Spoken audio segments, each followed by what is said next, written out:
Friends, today we are going to continue with the Bharatiya Nyaya Samhita 2023. We were continuing with definition clause subsection 9, that is fraudulently. fraudulently का मतलब होता है कपट पूर्वक.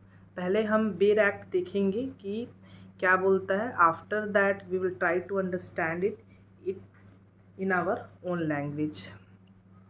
जो fraudulently होता है उसको सबसे पहले तो लीगली हिंदी में कपटपूर्ण या कपटपूर्वक बोलते हैं. Fraudulently means doing anything with an intention to defraud but not otherwise. मतलब कपट का मतलब क्या होता है. कपट का आशय यह होता है कि कोई कार्य करना अभिप्रेत है अन्यथा नहीं. अगर कोई कार्य उस आशय से करते हो कि मैं सामने वाले को क्या कर रहा हूँ, फ्रॉडुलेंट कर रहा हूँ या फ्रॉड कर रहा हूँ. मीन्स इसमें मेन जो कीवर्ड है, यहाँ पर जो मेन जो कीवर्ड दिया गया है वह है इंटेंशन. इसको आप अंडरलाइन कर सकते हैं. ये जो वर्ड है इंटेंशन का, इंटेंशन ही होना चाहिए. आपका जो इंटेंशन है, आपका जो आशय है मेन, वो क्या होना चाहिए. सामने वाले व्यक्ति को फ्रॉड करने का आशय होगा तो वो फ्रॉडुलेंटली कहा जाएगा या कपट पूर्वक कहा जाएगा. इसको जो पहले फ्रॉडुलेंटली जो वर्ड है जो अभी BNS लॉ में सबसेक्शन 9 में जोड़ा गया है, पहले यह इंडियन पिनल कोड 1816 में सेक्शन 25 में इसको जोड़ा गया था. किसको? फ्रॉडुलेंटली को. Now we will see the next subsection 10, gender.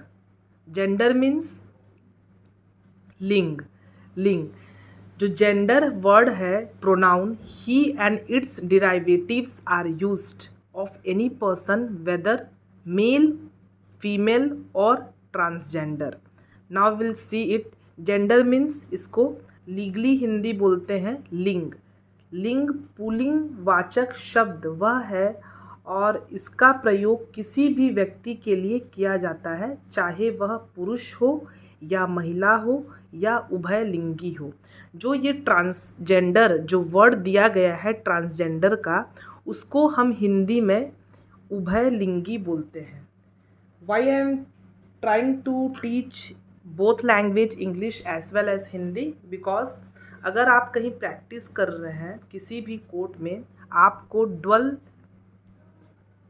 भाषा या लैंग्वेज की नॉलेज होना चाहिए, English also as well as Hindi also. और डिस्ट्रिक्ट कोर्ट में तो हिंदी का ज़्यादा ही प्रयोग और उपयोग होता है. And who are preparing for the judiciary examination also, mains examination में ये दोनों जो डुअल लैंग्वेज के पेपर होते हैं, legally Hindi to English, English to Hindi, दोनों में आपका काम आएगा. ओके. तो जेंडर मीन्स व्हाट. एक प्रोनाउन वर्ड है, ही एंड इट्स डिराइवेटिव्स, मतलब कोई भी पर्सन होना चाहिए. और इसमें 3 कीवर्ड दिया गया है. कभी भी बेर एक्ट को पढ़ने का तरीका यह होता है कि आप जो वर्ड है उसका कीवर्ड मगअप करने का कोशिश करें, याद करने का कोशिश करें, तो आपको चीज़ें याद हो जाएंगी. Keyword is the main factor और it place a major role to enhance the knowledge as well as to learn the section. Okay. तो ये जेंडर जो वर्ड है इसमें मेल, फीमेल और ट्रांसजेंडर, ये तीनों वर्ड को अपन को ध्यान में रखना है. मेल भी हो सकते हैं, फीमेल भी हो सकते हैं और ट्रांसजेंडर. मेल मतलब कि पुरुष, महिला, और ट्रांसजेंडर मीन्स उभय लिंगी. तो ये तीनों अगर वर्ड्स आएंगे तो वो जेंडर की कैटेगरी में आते हैं, जो कि सब सेक्शन 10 में दिया गया है. नेक्स्ट जो है सब सेक्शन 11 हम देखेंगे गुड फेथ. गुड फेथ को हिंदी में बोलते हैं सद्भाव पूर्वक. सब सेक्शन 11 किसके बारे में बात करता है? Good faith. गुड फेथ जो वर्ड है वो बहुत सारे एक्ट में दिए गए हैं, उसको आप इंटरलिंक करके भी पढ़ सकते हैं तो चीज़ें ज़्यादा अच्छे तरीके से याद रहेगा. तो सब सेक्शन 11 गुड फेथ बोलता है nothing is said to be done or believed in good faith which is done or believed without due care and attention। इसका हिंदी एक बार देखते हैं कि कोई बात सद्भावपूर्वक की गई या विश्वास की गई नहीं कही जाती जो सम्यक सतर्कता और ध्यान के बिना की गई या विश्वास की गई हो। मीन्स इसको नेगेटिव फॉर्म में यहाँ बताया गया है। मतलब गुड फेथ मतलब क्या होता है, कोई भी बात तब तक गुड फेथ की कैटेगरी में नहीं आएगा जब तक उसमें कौन सा कीवर्ड होना चाहिए, without due care and attention. जब तक नहीं होगा तब तक वो सद्भावपूर्वक या गुड फेथ की कैटेगरी में नहीं आएगा। सम्यक सतर्कता और ध्यान के बिना, मतलब आपको क्या ध्यान रखना है गुड फेथ के लिए, सतर्कता ध्यान रखना है, ड्यू केयर एंड अटेंशन ध्यान रखना है ना। ये तीनों कीवर्ड आएंगे तो गुड फेथ की कैटेगरी में आएंगे।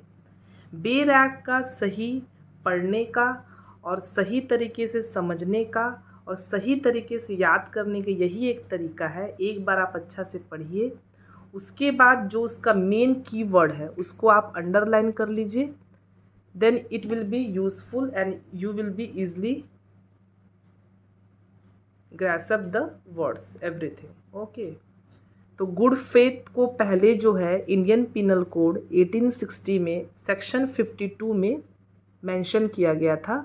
अब जो न्यू भारतीय न्याय संहिता आया है उसमें सब सेक्शन 11 में जोड़ दिया गया है।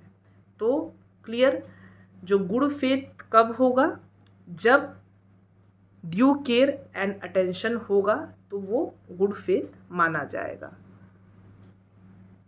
नेक्स्ट सब सेक्शन आपका जो है 12 गवर्नमेंट हिंदी में इसको सरकार बोलेंगे। यहाँ जो बीएनएस लॉ में या भारतीय न्याय संहिता में डेफिनेशन क्लॉज 2 के सब सेक्शन 12 में जो गवर्नमेंट का बात कर रहा है उसका मतलब होता है यहाँ पर सेंट्रल गवर्नमेंट या फिर स्टेट गवर्नमेंट।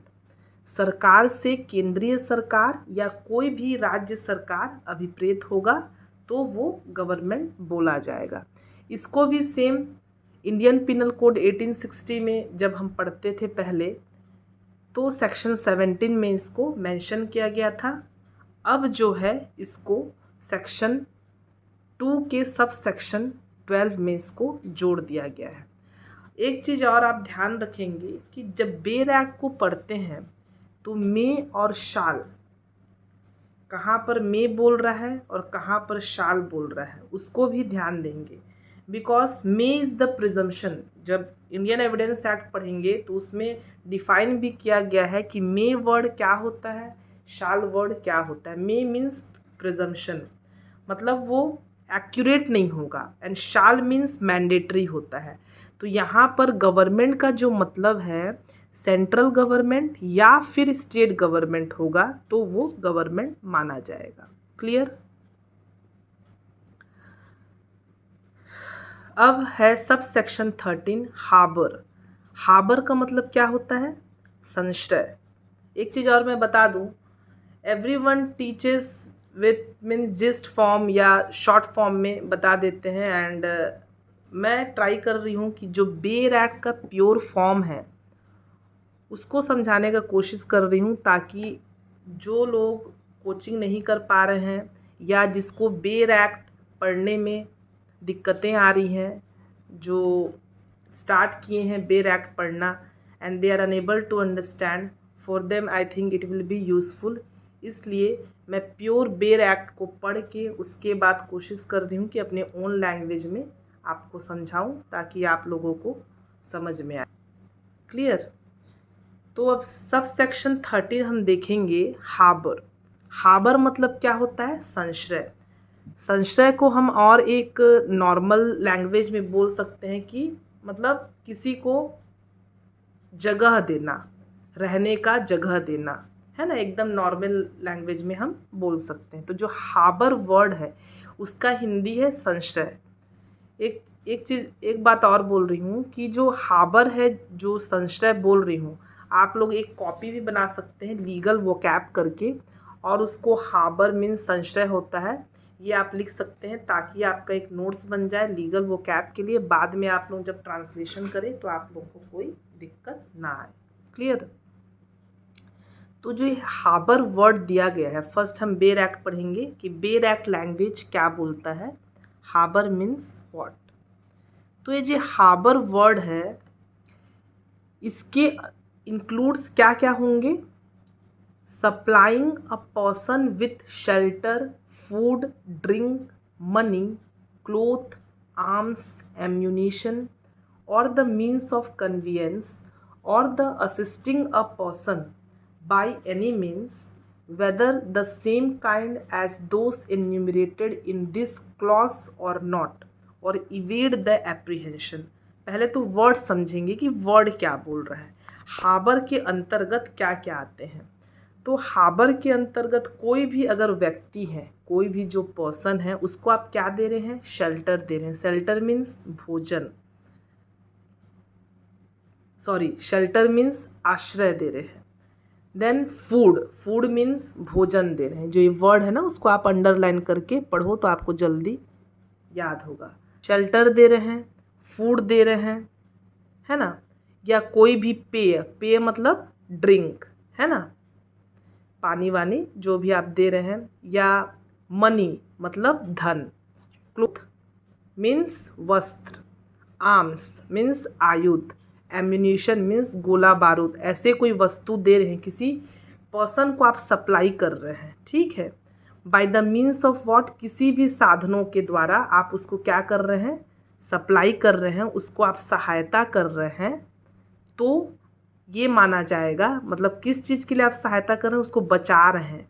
मान लो कोई पुलिस पकड़ रही है और वो आपके घर के अंदर घुस गया, है ना, और वो बोल रहा है कि पुलिस मेरे को पकड़ रही है तो मेरे को आज रात यहाँ पर रुकना है, तो आप उसकी हेल्प कर रहे हैं, तो उसी को बोलते हैं आश्रय दे रहे हैं, है ना, तो वो हार्बर माना जाएगा। क्लियर?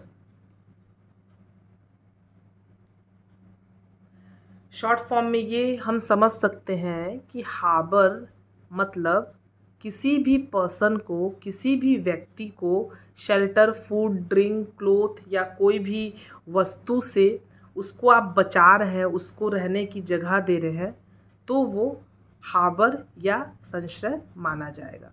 इसको जो है पहले जो है इंडियन पिनल कोड 1860 में सेक्शन 52A में जोड़ा गया था harbour word, and it is very much important for judiciary exam. इसको सेक्शन 2 का सब क्लॉज 13 को पूछता ही है कि हार्बर होता क्या है। Clear? So those who are preparing for judiciary exam वो इसको अलग से टिक कर लें एंड इसको याद रखें। क्लियर? तो इसको sub section 52A Indian penal code में पहले जोड़ा गया था। अब जो है भारतीय न्याय संहिता में डेफिनेशन क्लॉज का 2 का सब सेक्शन 13 में जोड़ा गया है। For more updates please subscribe my channel legal awareness, press the bell icon and please like it. Thank you.